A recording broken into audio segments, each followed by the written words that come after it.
이런 마인드세트의 작은 변화는 특정한 습관이나 상황과 관련된 느낌을 마법처럼 바꿀 수 있게 도와준다. 한 단계 더 나아가고 싶다면 동기부여 의식을 만들어 보자. 이는 습관을 자신이 즐기는 어떤 것과 연관시키는 연습으로, 이렇게 하면 동기부여가 필요해진 순간 그 신호를 이용할 수 있다.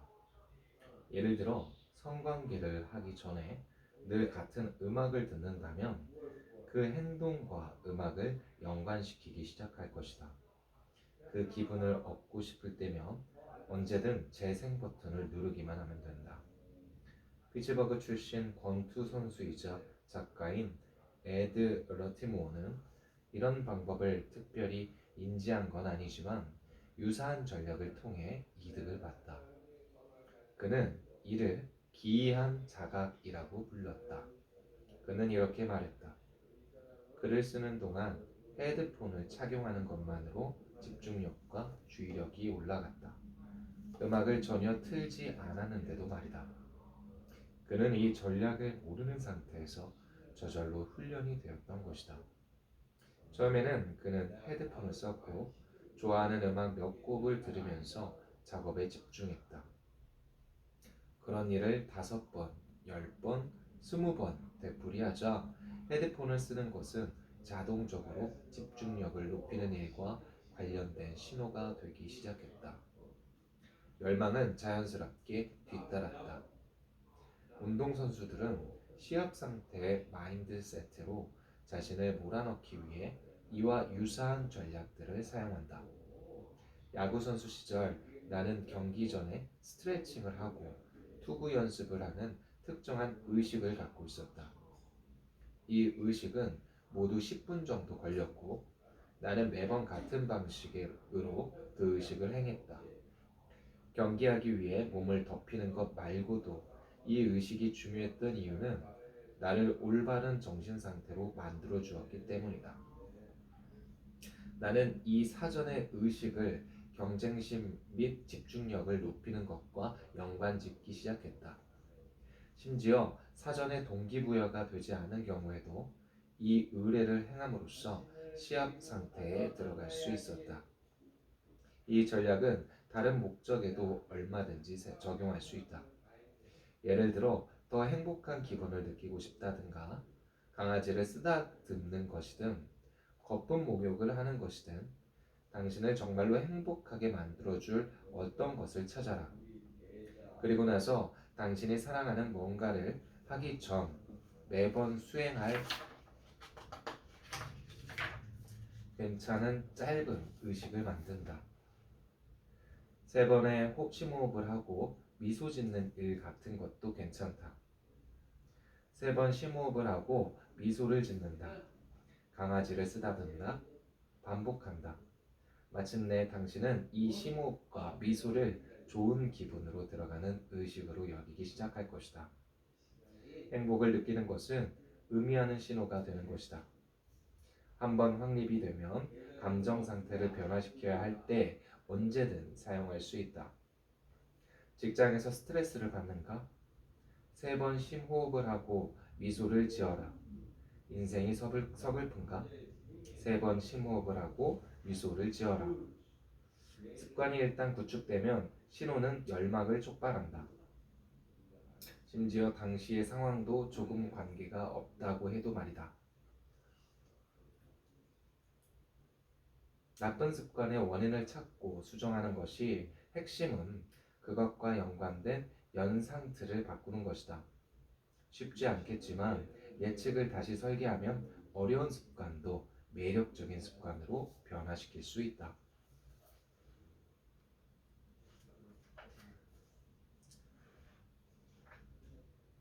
3번째 법칙, 쉬워야 달라진다. 1만 시간의 법칙은 틀렸다. 플로리다 대학교 제리 율스만 교수는 영화사진 수업 첫날 학생들을 2집단으로 나누었다. 강의실 왼쪽에 있던 학생들은 양적 집단이라 이름을 붙였고 이들은 수행한 과제의 양만으로 평가를 받기로 했다. 강의 마지막 날 율수만은 이 학생들이 제출한 사진의 양만 봤다. 즉, 과제 사진 100장을 제출하면 A 90장을 제출하면 B 80장을 제출하면 C 이런 식으로 학점을 매겼다. 반대로 강의실 오른쪽에 있던 학생들은 질적 집단으로 이름을 붙였다. 이들은 과제의 질만 평가받았다. 한 학기 동안 오직 한 장의 사진만 과제로 제출했는데 이 사진 한 장의 질적 완성도에 따라 학점을 받았다. 학기 말에 율수만은 가장 완성도 높은 사진들이 양적 집단에서 나왔다는 것을 보고 놀라움을 금할 수 없었다. 한 학기 동안 이 학생들은 수없이 사진을 찍고 구도와 조명을 실험해보고 다양한 인화 방법을 테스트해보면서 수많은 실수를 통해 배워나갔다. 수백 장의 사진을 만들어내는 과정에서 이들의 기술이 놀라울 정도로 향상됐다. 반대로 질적 집단은 사진의 완성도에만 매달렸다. 결국 이들은 입증되지 않은 이론들이나 보통 수준밖에 안 되는 사진에는 노력을 기울이지 않았다. 이렇듯 섣부르게 접근하면 변화를 위한 최선의 방법을 찾아내지 못하고 수렁에 빠지게 된다. 예를 들면 살을 빼는 가장 빠른 방법, 근육을 키우는 최고의 프로그램, 완벽한 부업 아이디어만을 찾는 것이다. 행동을 취하지 않고 최선의 접근법을 생각해내는 데만 몰두한다. 이 최선에 대해 볼테르는 이렇게 말했다. 최선은 선이 적이다. 이 말은 동작과 실행 사이의 차이를 말해준다. 이 두 가지 개념은 유사하게 들리지만 결코 같지 않다. 동작은 계획을 세우고 전략을 확립하고 배우는 것이다. 좋은 일이지만 결과를 만들어내지는 않는다. 반대로 실행은 행위로서 결과를 도출한다. 예를 들어 내가 쓰고자 하는 기고문들에 대해 20여 가지 아이디어를 냈다면 이것은 동작이다. 그러나 실제로 앉아서 기고문을 쓰고 있다면 이것은 실행이다. 더 나은 다이어트 계획을 검색하거나 그 주제에 대해 책 몇 권을 읽는 것은 동작이다. 하지만 건강한 음식을 실제로 먹는다면 이것은 실행이다. 동작은 유용하지만 결코 그 자체로 결과를 만들어내지 않는다. 개인 트레이너에게 몇 번 문의를 하느냐는 중요하지 않는다. 동작은 몸매를 만들어주지 않는다. 오직 운동을 하는 실행만이 결과를 얻을 수 있다. 동작이 결과로 이어지지 않는다면 왜 우리는 그렇게 행동할까? 실제로 계획이 필요하거나 더 많이 배워야 하기 때문에 동작이 필요할 때도 있다.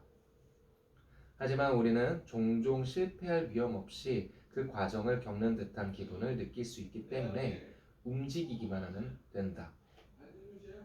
우리 대부분은 비판을 피하는 데 선수들이다.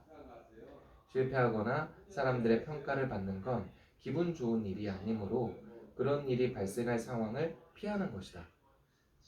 이것이 우리가 실제로 실행하기보다는 동작 정도까지만 하는 가장 큰 이유이기도 하다. 실패하고 싶지 않고 하더라도 가능하면 나중으로 미루고 싶은 것이다. 동작은 쉽다. 아직 자신이 그 과정 중에 있다고 느끼게 해준다. 우리는 생각한다. 나는 지금 잠재 고객 4명과 대화를 했어. 좋아, 제대로 가고 있는 거야. 내가 쓰고 싶은 책에 대해 몇 가지 아이디어를 떠올렸어. 이걸 합치면 돼.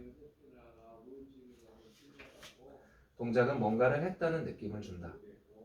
하지만 실제로는 뭔가를 하는 준비를 한 것뿐이다. 준비가 미루기의 또 다른 형태가 돼서는 안 된다. 무엇이든 실제로 변화하는 게 중요하다. 우리는 한낱 준비만 하는 것을 바라지 않는다. 연습을 바란다. 어떤 습관에 통달하려면 가장 중요한 건 반복이다. 완성하는 것이 아니다.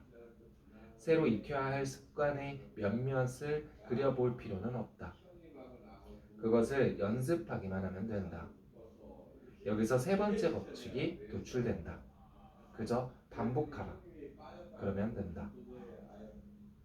많이 해야 오래 할까?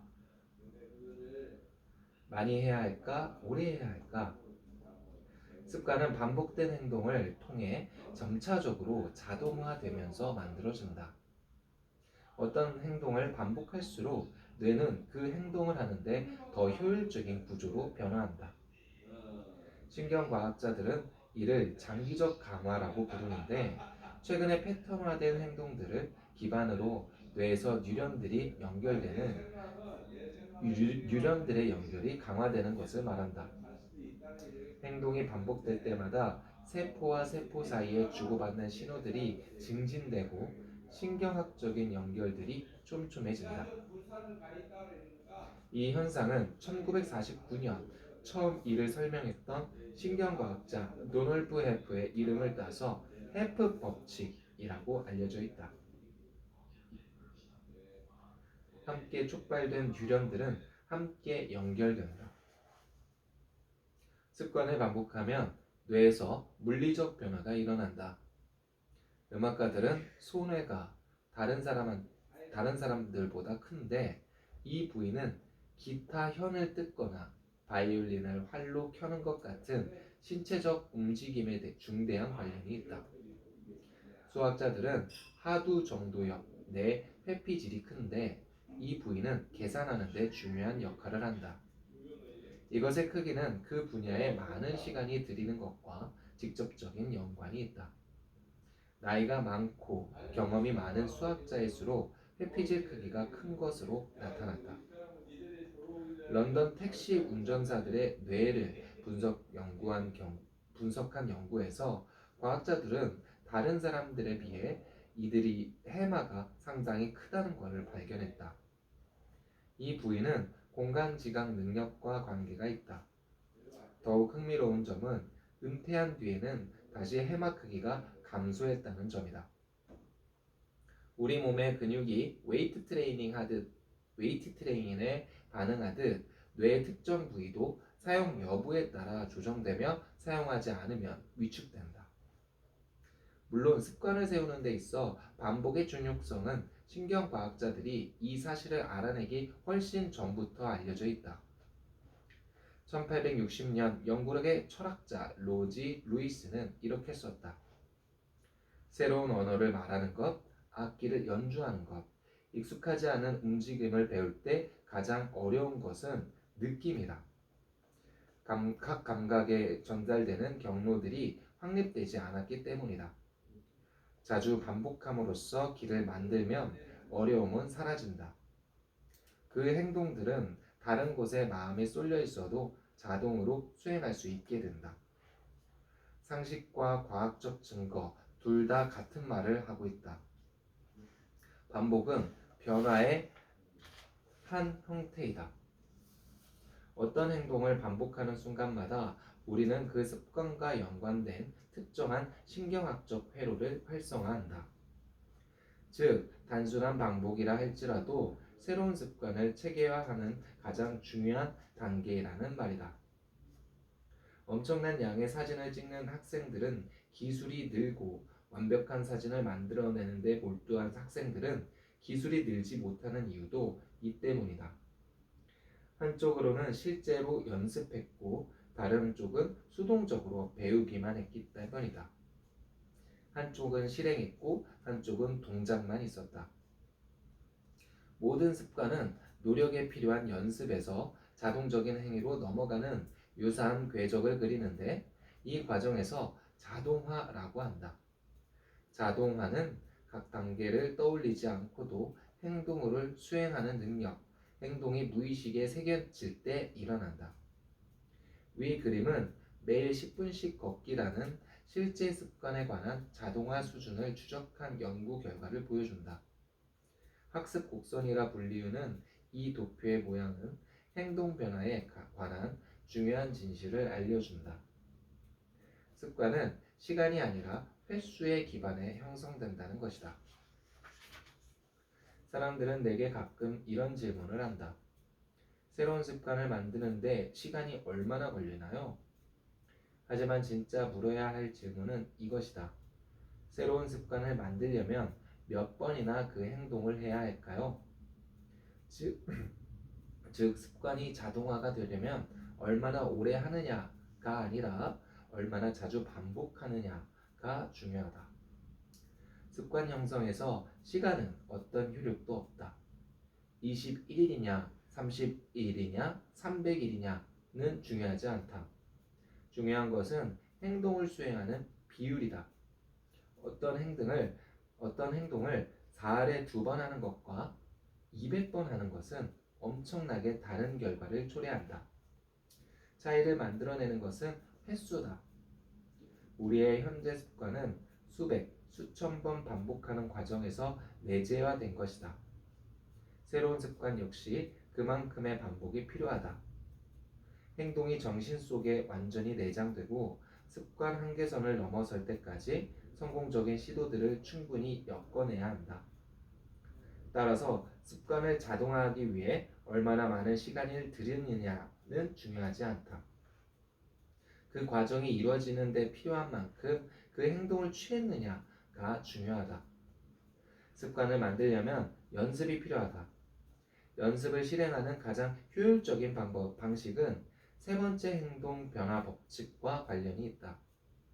쉽게 만들어라.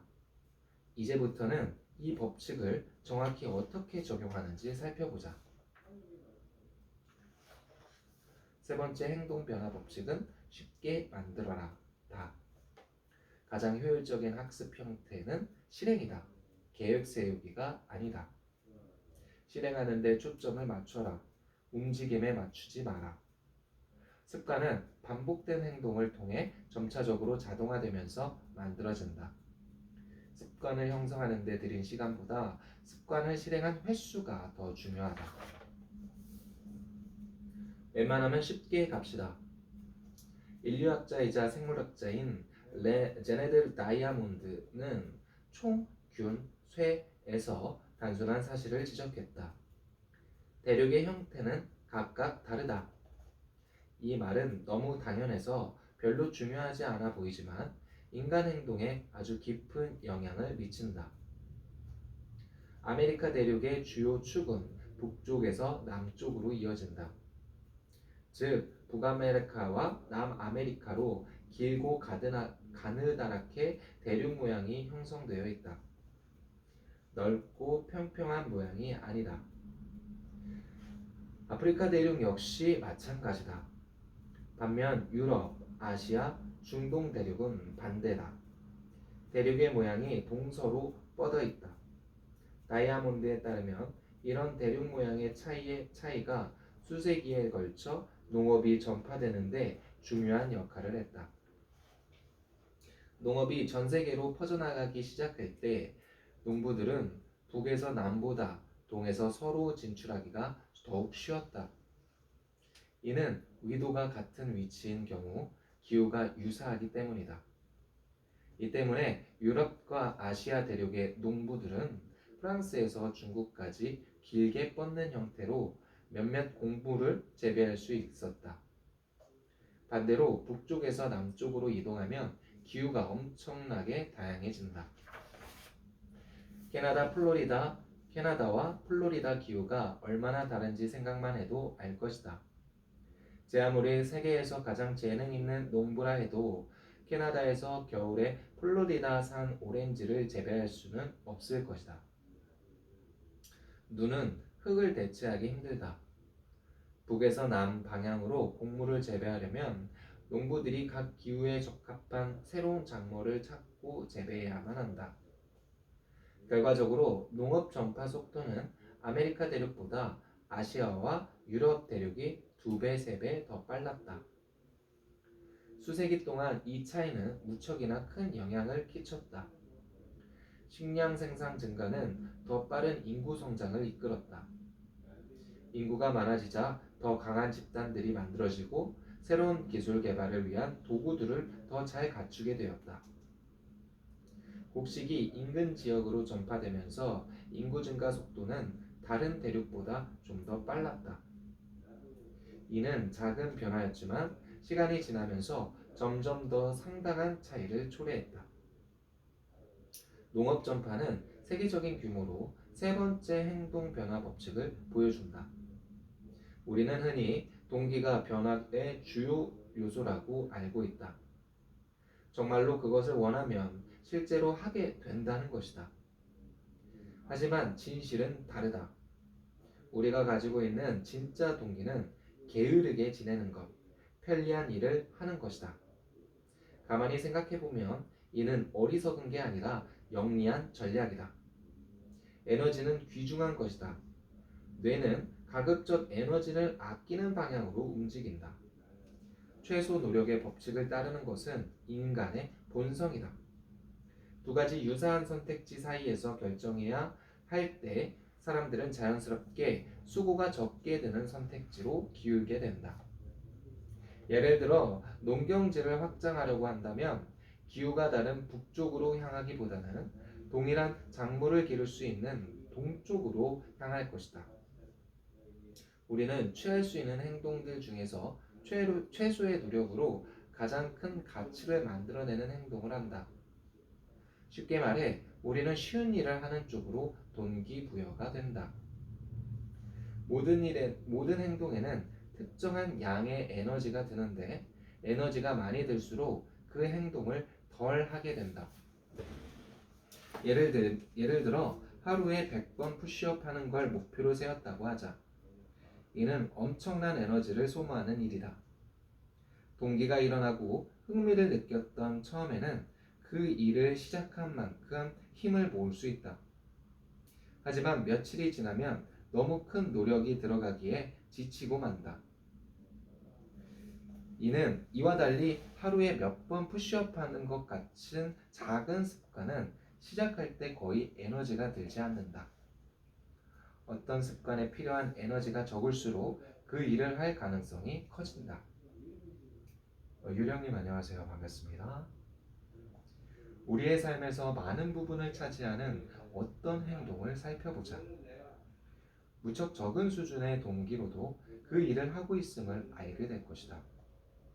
휴대전화 스크롤을 내리고 이메일을 확인하고 텔레비전을 보는 것 같은 습관은 우리의 많은 시간을 빼앗아간다. 그건 이 행동들이 대개 노력 없이 이루어지기 때문이다. 현저하게 편리한 일들인 것이다. 네, 안녕하세요. 위원님 반갑습니다. 어떤 의미에서 습관이란 우리가 정말로 원하는 것을 얻어내지 못하게 방해하는 장애물일 뿐이다. 습관을 들이기가 어렵기 때문에 반작용이 일어날 가능성이 높다. 예를 들면 다이어트는 몸매를 만드는 것을 방해하는 장애물이고 명상은 고요함을 느끼는 것을 방해하는 장애물이며 일기쓰기는 생각을 분명히 하는 것을 방해하는 장애물이다. 우리는 습관 그 자체를 원하는 것이 아니다. 우리가 정말 원하는 것은 그 습관이 가져다 줄 결과이다. 장애물이 크면 클수록, 즉 습관을 들이기가 어려울수록 내가 되고 싶은 상대와 멀어진다. 이것이 습관을 쉽게 만들어야 하는 이유이다. 그래야 하고 싶은 기분이 들지 않을 때도 그 일을 할 수 있다. 좋은 습관을 하기 쉽게 만든다면 우리는 그 일을 계속할 것이다. 하지만 이와 정반대 같아 보이는 순간들은 대체 어떻게 된 걸까? 그러니까 우리가 모두 무척 게으르다면 아이를 기르고 사업을 시작하고 에베레스트 산을 등반하는 사람들은 어떻게 설명할 것인가? 분명 우리는 무척이나 힘든 일을 할 능력이 있다. 문제는 어떤 날은 그 일을 하기 힘들다고 느끼고 어떤 날은 손쉽게 하고 싶은 기분을 느낀다는 것이다. 힘든 날에는 가능한 좋아하는 일들을 많이 해서 도전적인 삶을 자연스럽게 극복하는 것이 중요하다. 직면하는 저항이 적을수록 더 강한 자신이 나오기 쉽다. 쉽게 만들어라. 의 진짜 의미는 그저 쉬운 일을 하라는 것이 아니다. 장기간에 걸쳐 대가를 치르며 일하는 순간에 가능하면 그 일을 쉽게 하라는 말이다. 구글과 아마존에서 파는 것. 지금 정원에서 중간 부분이 구부러진 호스를 들고 있다고 생각해보자. 호스에서 물이 나오기는 하지만 충분히 나오지는 않는다. 호스로부터 나오는 물의 양을 늘리고 싶다면 두 가지 선택지가 있다. 첫 번째는 밸브를 더 세게 돌려서 물이 좀 더 세게 나오도록 하는 것이다. 두 번째는 호스의 구부러진 부분을 펴서 물이 자연스럽게 잘 나오게 만드는 것이다. 행동으로 옮기기 어려운 습관을 꾸준하게 하기 위해 동기를 끌어올리는 시도는 밸브를 세게 돌려서 구부러진 호스로 물이 나오게 하는 일과 같다. 그 일을 할 수는 있지만 많은 노력이 필요하고 삶의 긴장도가 높아진다. 반면 습관을 간단하고 쉽게 만드는 일은 호스의 구부러진 부분을 펴는 것과 같다. 삶에서 마찰을 극복하기 위한 시도를 하기보다 마찰을 줄이는 것이다. 습관과 관련해 마찰을 줄이는 가장 효율적인 방법은 환경을 재구성하는 것이다. 앞서 우리는 신호를 더욱 분명하게 만드는 방법으로 환경 디자인에 대해 논의한 바 있다. 하지만 기존의 환경을 최대한 활용해 행동을 쉽게 만들 수도 있다. 예를 들어 새로운 습관을 어디서 실행할지 결정할 때 이미 우리의 일상적인 행동이 이루어지고 있는 곳을 선택하면 된다. 습관은 그것이 생활 흐름에 적합한 것이길 습관은 그것이 생활 흐름에 적합한 것일 때 세우기가 더 쉽다. 예를 들어 퇴근길 중간에 체육관이 있다면 운동을 하러 가기가 더 쉽다. 이는 체육관 앞에 멈춰서는 일이 생활 패턴과 크게 마찰을 일으키지 않기 때문이다. 만일 체육관이 퇴근길에서 멀리 떨어진 곳에 있다면, 심지어 몇 블록 떨어져 있다면 그곳에 일부러 가야 한다. 집이나 직장에서 효율적으로 생활하는 것도 마찰을 줄이는 일이다. 종종 우리는 무척 마찰이 큰 환경에서 어떤 습관을 시작하곤 한다. 친구와 저녁을 먹으러 나가면서 혹독한 다이어트를 하려고 한다. 집안일이 쌓여있는 환경에서 책을 쓰려고 한다. 스마트폰에 온 정신을 팔고 있으면서 일에 집중하려고 한다. 이런 방식으로는 안 된다. 우리는 우리를 유혹하는 장애물들을 제거해야 한다. 1970년대 일본의 전자제품 제조업체는 바로 이런 방식으로 생산성을 높였다.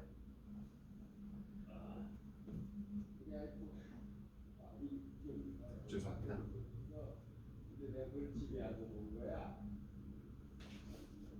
뉴요커에 실린 칼럼에서 늘 더 낫게 하라 에서 제임스 서로우키는 이렇게 썼다. 일본 회사들은 린 생산법이라고 알려진 방식을 강조했다. 이 방식은 생산 과정에서 일어나는 온갖 종류의 낭비를 끈질기게 제거하면서 작업 환경을 재구축하기도 한다. 그리하여 작업자들은 몸을 돌려 작업 도구가 닿는데 낭비되는 시간이 없다.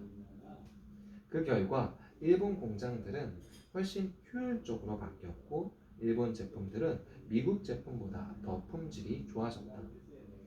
1974년 미국의 컬러 텔레비전은 일본의 텔레비전보다 수리 요청 전화를 5배나 더 많이 받았다.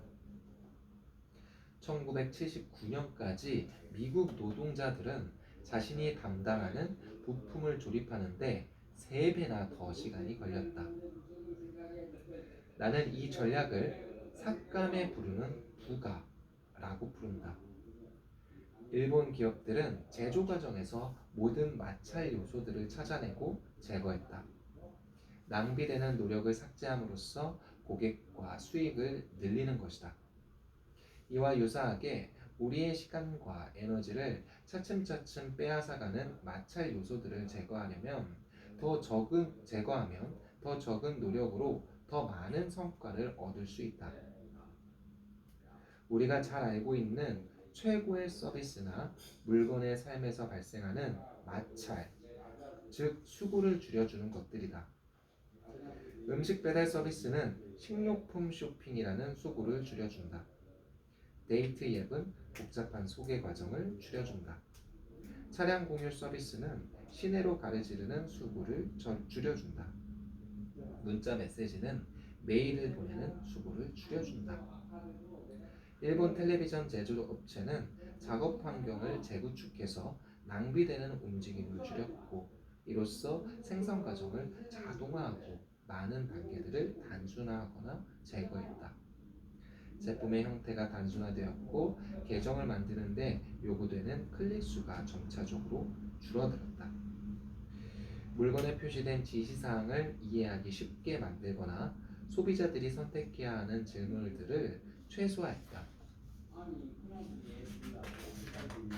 구글, 홈, 아마존 에코, 애플 홈포드 같은 음성인식 스피커가 처음 출시됐을 때 나는 이것을 구매한 친구에게 어떤 점이 좋은지 물었다. 친구는 전화기를 꺼내 음악 앱을 켜고 플레이리스트를 고르지 않고도 그냥 컨트리 음악 좀 틀어줘 라고 말하기만 하면 된다고 말했다. 단 몇 년 만에 음반 가게에 가서 CD를 사지 않고도 언제 어디서나 음악을 무제한으로 들을 수 있게 되었다.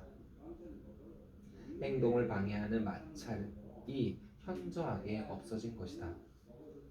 비즈니스는 더 쉽게 같은 결과를 낼 수 있는 방법에 대한 끝없는 탐구 과정이라 할 수 있다.